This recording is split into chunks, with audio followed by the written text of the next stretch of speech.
Order! Order! You are an incorrigible delinquent at times. Behave yourself, man!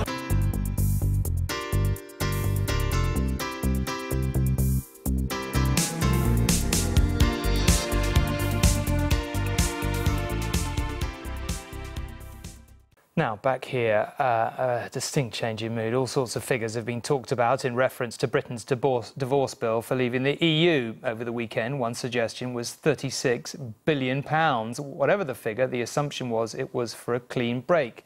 Except that isn't what one German EU commissioner thinks. He said today Britain will have to keep paying even after it has left, at least, indeed, until 2020. Maintenance payments, if you like. It's a bit difficult to square this with the £350 million extra a week for the NHS, but Carl Dinnan tries to assess how realistic the suggestion is.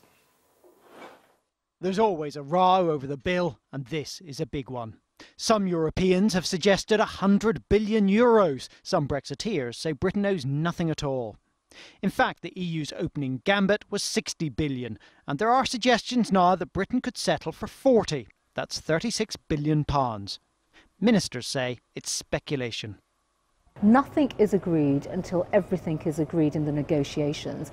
The negotiations are still taking place, but also the figures that have been spoken about, that's pure speculation, and the government is focused right now on the long-term negotiations and working hard in the way in which we are going to leave the European Union.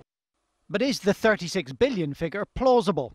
Well, today we learned that Britain paid £12.2 billion to the EU last year. £4.8 billion of that came back in grants.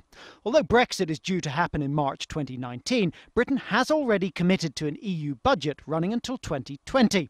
Today, the EU Budget Commissioner, Günther Oettinger, said London will have to transfer funds to Brussels at least until 2020. If there's a transitional period after Brexit until 2022, with similar annual payments, they could easily come close to £36 billion.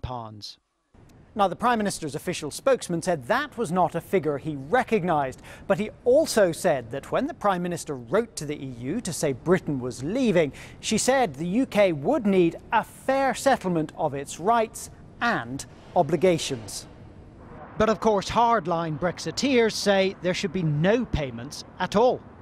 People did not vote for us to pay more money to this terrible European superstate. I mean, that's just not what people voted for.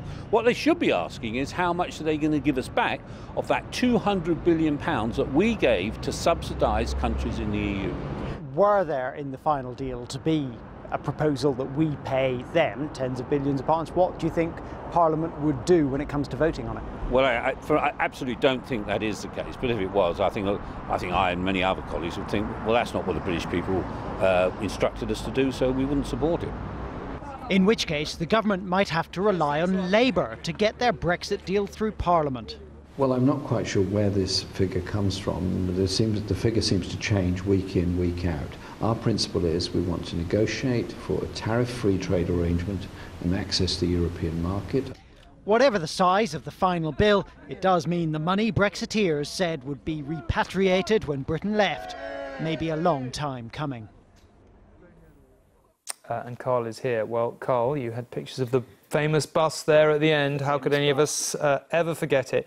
350 million a week we're going to be spending. Is that really what we send to Europe? I mean, what's your analysis and what's happening? Well, the Treasury have done the analysis now for the 12 months to March, and the amount of money that Britain actually paid to the EU in that period, which includes the referendum period, was £8.1 billion over that year. And you will not be knocked off your seat to learn that that does not add up to £350 million a week. The true figure is not even half. It's £156 million a week. So, I mean, many people said it at the time. I remember you said it on the bus. That was a misleading figure. It's not what we paid. Vote Leave didn't mind at the time. It got the job done for them. OK. More interestingly today, you've got a lot of, you've talked to Peter Bone there. I see that he and others are saying that if we pay virtually anything at all, they're going to block it in the House of Commons. In your view, would they have the numbers to do that? Well, this is interesting. So the slightly more mainstream Brexiteers haven't really kicked off about this, and there are a lot of them. The more hardline Brexiteers, of whom there are still quite a few, like Peter Bone, have said, as you heard in my report, look, we don't think we should be paying anything. And given the thin state of the government's majority, they could possibly block a final Brexit deal if they wanted to. And that would mean Theresa May would be relying on Labour. Now, they have played a slightly infuriating but probably quite canny game in being very vague about what their actual demands are, leaving them room to decide when it finally comes to it which way to go. So we could end up in a situation where a vote comes to the House of Commons on a final Brexit deal, and we are looking to see which way Labour will go. And at that point, it will be a very big call indeed for Jeremy Corbyn and his leadership. Certainly will, Carl. Thank you very much indeed. I've been getting away